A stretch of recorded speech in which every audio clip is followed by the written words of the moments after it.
$120 million per year for the last dozen years. By the way, when you hear people say nothing has ever been done in Harris County before the flood, I hate to say it, but that's a lie. We have only done $120 million worth of flood control projects every year for the last dozen years. It's just when you get hit really hard, it feels like you never did anything. And many of you squealed about how we were spending too much money on flood control during the times when it was dry, especially when it was the drought. Y'all remember the drought now? Why are you spending $120 million when what we need is more water, not less? I heard it. Then why didn't you spend more money on flood control? What I'm now hearing is when we deal with issues on how we can prevent the next drought, folks are saying, well, gee, we need to put everything. There's always that other, whatever you're dealing with now is the only thing that matters, and what went on before does not matter. I know that Mayor, that Humble, none of your folks ever talk like that to you guys. Never, never. Humble is exempt from that. But we are on a 10-year plan to complete all of the 239 projects, because it just takes a while with the limited resources we have. In a few months, we're going to be in a spot, and this is a stat that Matt and Russ Poppy gave us. They're going to spend every month what they used to spend in a year. Every month what they used to spend. So they are like, you know, Matt looks remarkably well today. He's got some color in him, and the bags under his eyes are not doing so badly. So he must have gotten some sleep yesterday because it was a county holiday. But I still think it was probably in the office a little bit of that.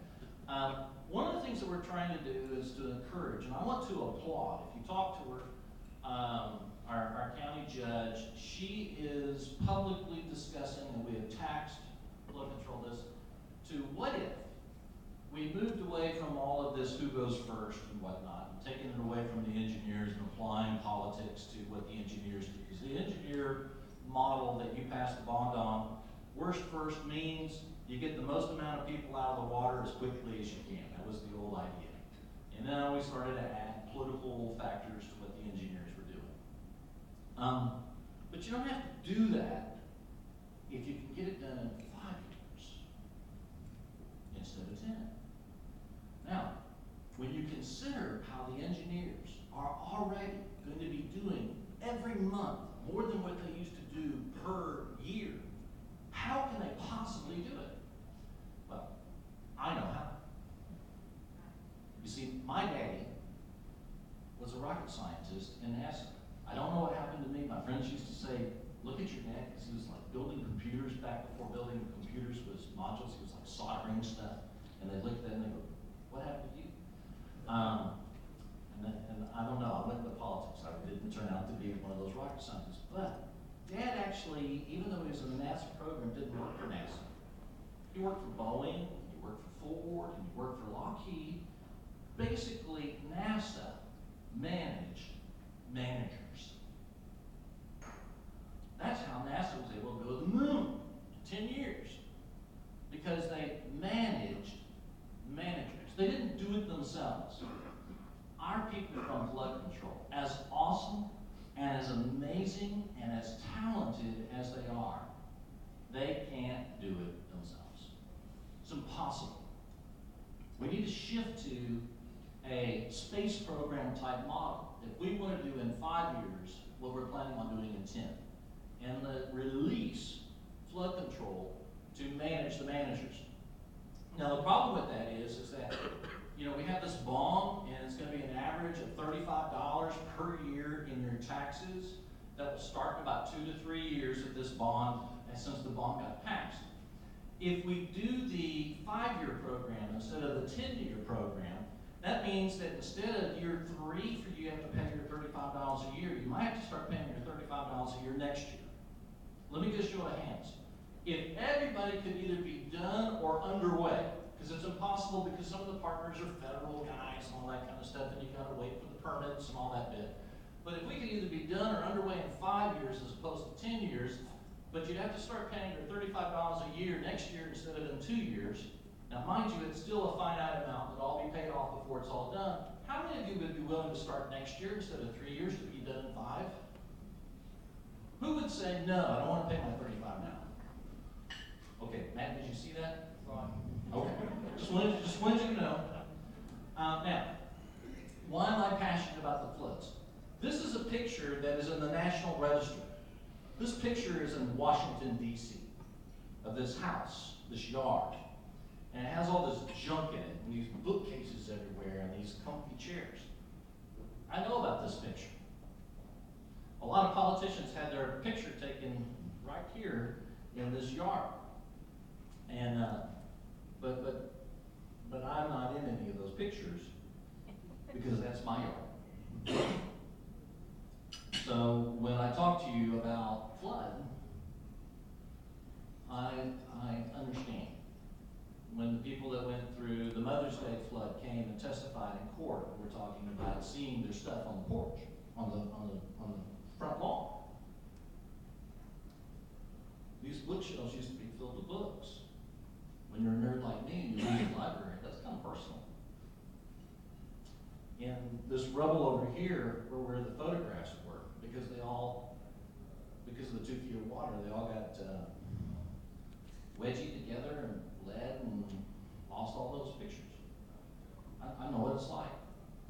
And so maybe I'm a little bit too passionate. Let's move to the 5-year plan instead of the 10-year plan because I'm biased. But you know, there are a lot of other people that were in the same boat. And just because I'm biased doesn't mean I'm wrong. So Matt, go get him. All right.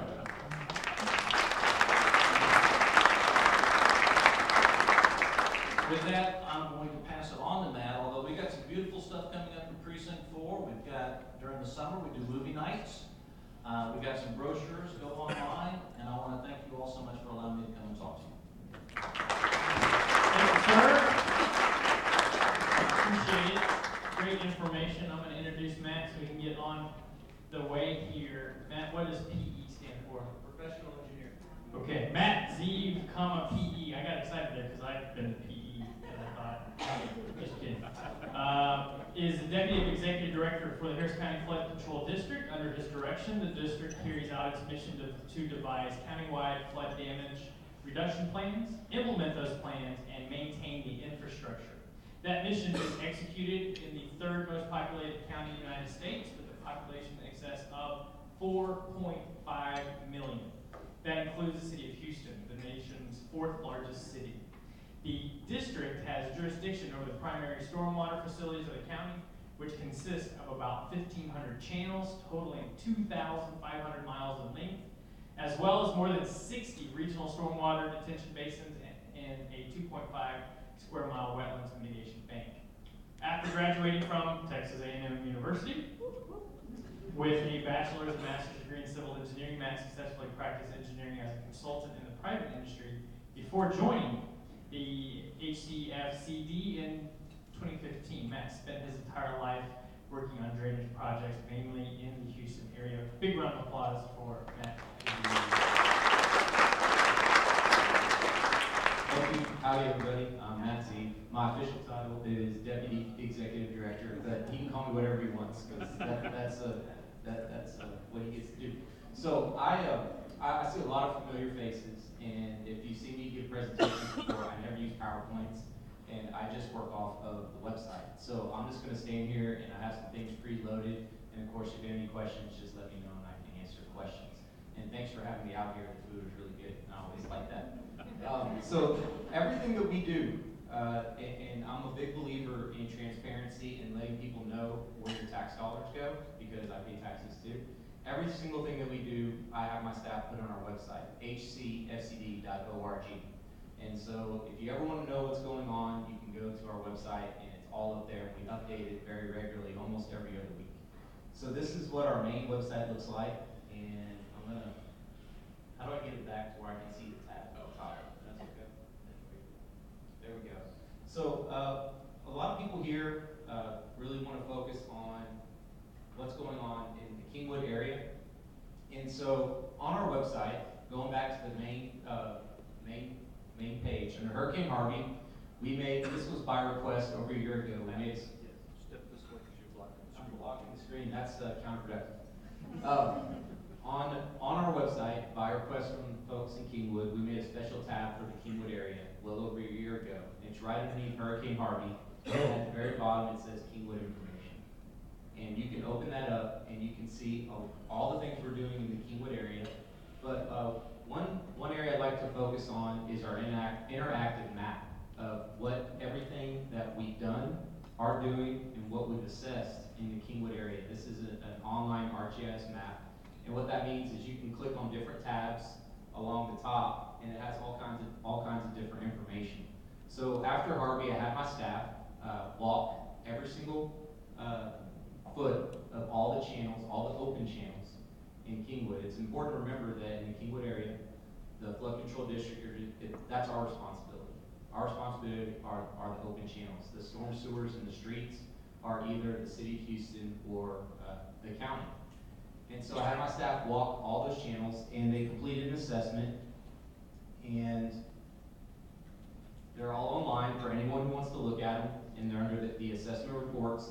And we just finished round 2 of our assessments last week. So by next Friday, which I think is the 6th or the 7th, I'm not sure, our brand new assessments will be posted on this website. And we have pictures, and we have our little write-up on what we're going to do on various channels. So we have a lot of projects, a lot of construction projects that are about to start in the Kingwood area. Taylor Gully, that's the gully that drains the area that experienced the flooding a couple weeks ago. We're going to be out there as soon as we work a deal with the city to give us the property rights to work on that channel. We'll literally be out there that same day that we sign that deal. Binge Branch, I know a lot of y'all have asked us about problems in Binge Branch. We're going to be out there doing more desnag operations in the natural part by where the trails are. And then further downstream, closer to the library, we have a contract out for bid as we speak to pull all the sand that y'all can see when you drive over Kingwood Drive and you look at it and you see all that sand in there. We're going to award that contract, and they're going to start removing that later this summer. So that's in progress, and we have a bunch of other things going on. One of the projects that we're really excited about is part of a FEMA grant. We received a grant to complete a $2.5 million, and it's a study, which no one likes to hear that we're doing studies, but it's the first part of building major infrastructure projects of the entire San Jacinto River watershed. And I've gone to a lot of meetings up in this neck of the woods, and especially in Kingwood. And I say, that little red dot where it says Kingwood, everything above it and to the west drains to Kingwood. So every drop of water, every drop of rain that falls up near Huntsville or Cold Spring or Grimes County or Waller